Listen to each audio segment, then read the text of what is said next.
should I do Roth conversion? Some people are going to say convert to Roth now. Rates are low. Others are going to say, no, don't do it. You could pay the IRS six figures today for a maybe tax savings that might never show up. And that's exactly why in this video, I'm going to be breaking down both sides. What's the case for Roth conversions and what's the case against it? And then we'll be going over a real case example where Dan and Melissa have a Roth conversion plan in place that they're implementing that's projected to add over $1 million of lifetime after-tax wealth to their situation. The unique aspects about this client might help you understand whether this might be something to consider in your context. It's critical to determine if this is going to be a huge mistake or a significant opportunity. And stick around to the end because I will be giving you a short checklist to review to help you on that path. My name is Joe Bogan. I am a certified financial planner and founder at Parkmount Financial Partners. This video is not advice, educational content completely for free to help you make critical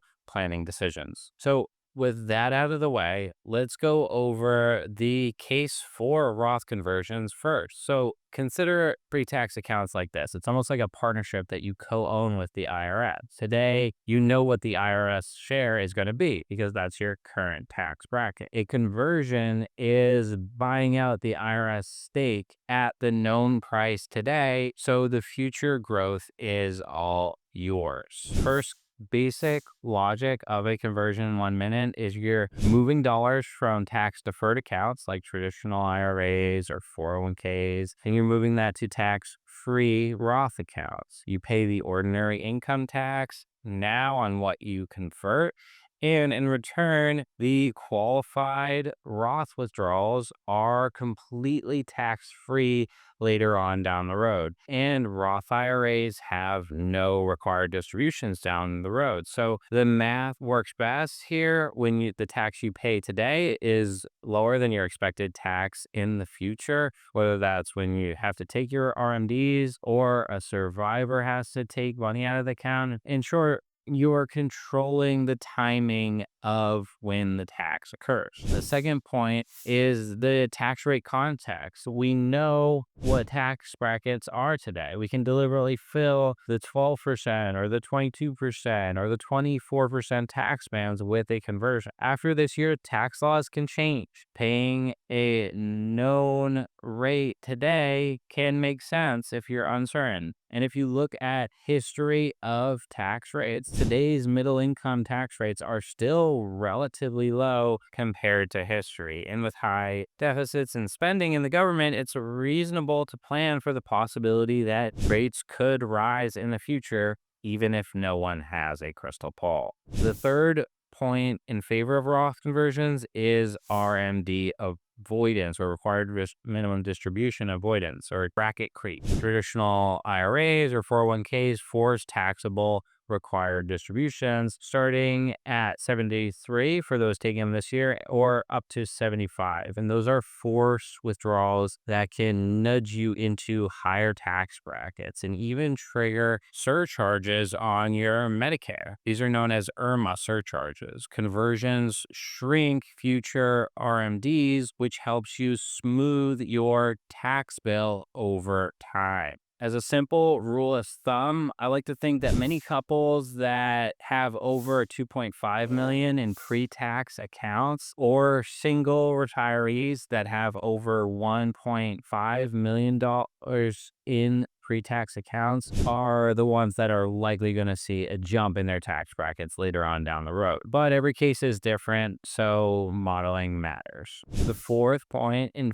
favor of Roth conversions is the Roth conversion window. It's a sweet spot, is often after years of working full time, but before your Social Security, your RMDs, and your Medicare start to take shape. It isn't for everyone, but for many people in those years, your taxable income may be temporarily really low. And that's perfect for bracket filling conversions up to the brackets that you have available. Intentionally topping these lower brackets each year at lower tax rates may be a sensible plan. As a quick academic aside, retirement researchers like Wade Pfau have shown that for many households that carry sizable pre-tax retirement accounts and have taxable investment accounts or savings, spending from the taxable accounts first while converting pre-tax money up to sensible bracket levels in their situation has been shown to improve the potential for after-tax wealth to be much greater. The idea is simple. You're letting the compounding happen inside the Roth, and you're reducing the forced income problem and locking in the tax-free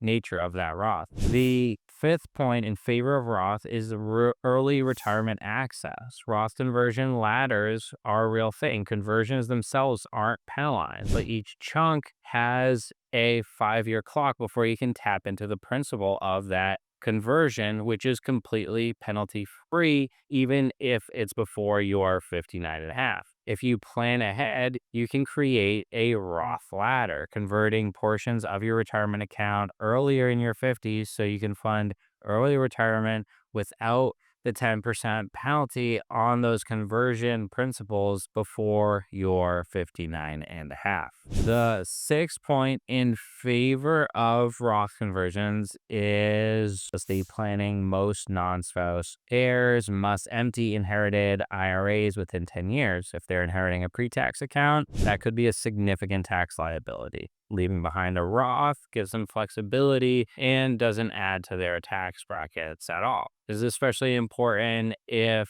you are passing on money to someone in a trust that they're not going to have access to immediately, such as a special needs trust, where the taxes could be quite significant. So converting can have potential later on down the road. The seventh point in favor of Roth conversions is the 0% Roth. In very low income years, for some people, they may be able to fully offset their Roth with the standard deduction, and that's effectively a 0% federal tax on that conversion. If you avoid converting in these years, it could be like leaving completely free money on the table. So it's important to check and review if it does or does not make sense in your situation. Now, let's go over the case against Roth conversions because they can backfire, and some of these might surprise you. The first in the case against Roth conversions is that they cost cash today. You need to pay the tax from outside of the IRA to keep the full amount of your conversion and keep that money compounding in your Roth. And if you pay the tax from the IRA itself, you shrink the dollars that get to go into the Roth. And if you're already withdrawing more than maybe the typical amount early in retirement, conversions may add to the cash drain and raise risk in your plan. The second point against Roth conversions is break-even uncertainty. If future brackets don't rise, or if your life is shorter than you expect, the benefits of that Roth conversion can shrink. The value depends on returns, longevity, and spending. So the third point against Roth conversions is a 0% capital gains harvesting that might stack below on your tax return. So if you do a big Roth conversion while you're doing some other strategies like this, you may incur effectively double tax because you're moving your capital gains out of that 0% capital gain harvest phase and pushing it into a 15% capital gain, and also having to owe money potentially on that conversion. So that's something to watch out for. Point number 4, there's also hitting cliffs and surcharges as conversion raise gross income, which can mean Medicare IRMA surcharges 2 years later might be higher because of the look back. There's also effect on things like net investment income tax, which may be caused by a conversion depending on where your taxes are at. And don't forget about state taxes as well. If you're currently in a high tax state and you're moving to a low tax state, the timing of that conversion could mean quite a significant effect and is not something you want to overlook. Fifth, there's execution risk. Conversions are irrevocable and recharacterizations are no longer possible. So you really need to consider them carefully. For example, if you have an after-tax basis in an IRA, there's certain rules that are going to apply. And if you're not tracking your basis in that IRA, it could be easy to overpay on your taxes on that conversion. So you need to be careful. The other thing is administratively, you just need to be paying tax quarterly estimates to the IRS if you're not paying the tax out of the conversion, because that can lead to penalties down the road as well. The 6th point against Roth conversions is Social Security timing. Starting Social Security adds taxable income. Additionally, your Social Security taxes may be affected by how much you convert. So that's an additional area of gotcha that you need to watch out. So the overall point is it's a good tool, but if it's the wrong setup, it could lead to a bad outcome.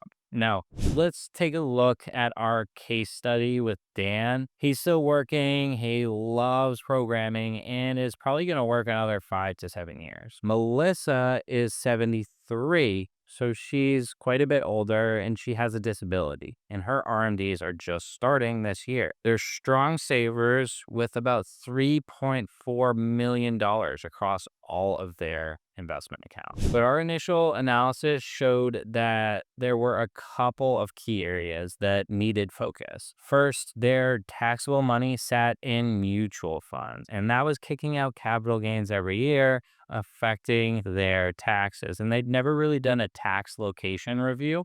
Their pre-tax accounts were growing quite substantially, and Dan always just assumed that he wanted to do pre-tax contributions because he didn't want to pay taxes and never did a formal tax plan or analysis of his expected tax obligations both now and in the future. So here's what we changed when looking at their situation. First, we shifted their taxable holdings to more tax efficient funds and parked income heavy assets in their retirement account to avoid any ongoing tax implications year in and year out. Then we built an analysis which showed that if we pivot from doing pre-tax contributions to Roth, that was likely to be favorable because there was a significant age gap and life expectancy difference between Dan and Melissa. And if Melissa's health doesn't hold up long, Dan will face significant taxes as a single filer throughout his entire retirement. So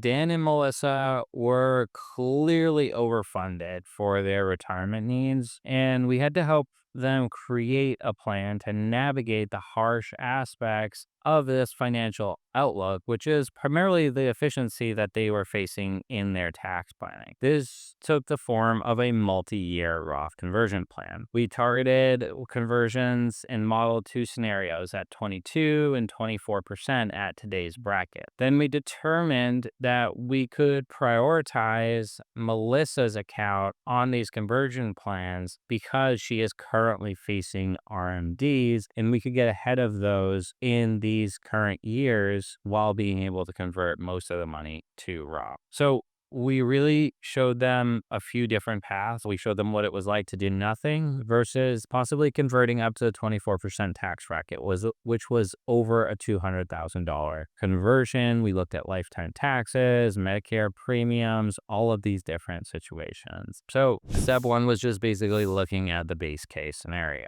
High pre-tax balances plus spousal age gap created a significantly large RMD situation later on down the road, especially if survivor filing status applies. In this path, RMDs push tax brackets way higher for Dan in his 70s and 80s. Multiple years later on down the road, we're going to have Dan hitting his IRMA tiers, causing him to not only experience elevated taxes, but also elevated healthcare premiums. Now, the step 2 was just to look at conversions and what the possibility would be. If we converted $200,000 this year and repeated that for several years, we would fill roughly the 24% tax bracket using outside cash to pay the tax. Roughly the first $200,000 of extraordinary income sits between the 22 and 24% tax brackets. This caused future required distributions to fall meaningfully, and Melissa's pre-tax balance is largely transitioned, cutting their RMDs by over 90% while Dan is still working. Under moderate return and longevity assumptions, the projections showed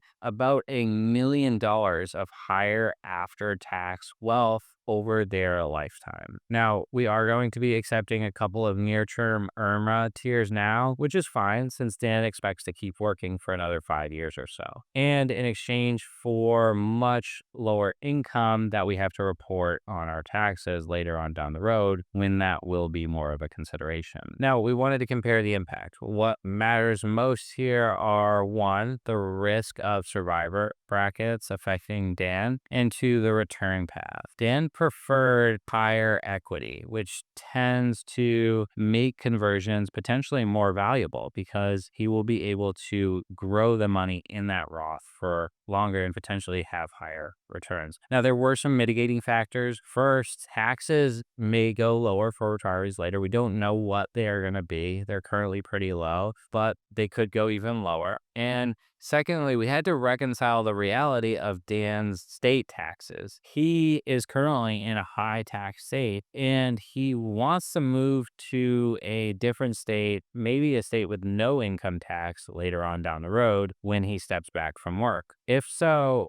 we considered what the opportunity would be and what the drawbacks would be of facing higher state taxes today. And even with that in mind, we determined that the more aggressive conversion path was the best steps forward and that we would continue to revisit this annually. Before this, Dan felt he was in a black box. There was no plan. The trade-offs were not known. He didn't know what was affecting his taxes now and in the future. And now he has confidence that we can have a smoother management of his overall tax situation. And of course, Dan is well-funded for his retirement and he's got flexibility, and we're here to support him every step of the way. And now he knows and is taking control of his overall tax situation. So if you're in your 50s and you have a large pre-tax nest egg, a few well-timed conversions can reshape your tax picture, but they're certainly not for everyone. And modeling out your taxes, required distributions, Medicare are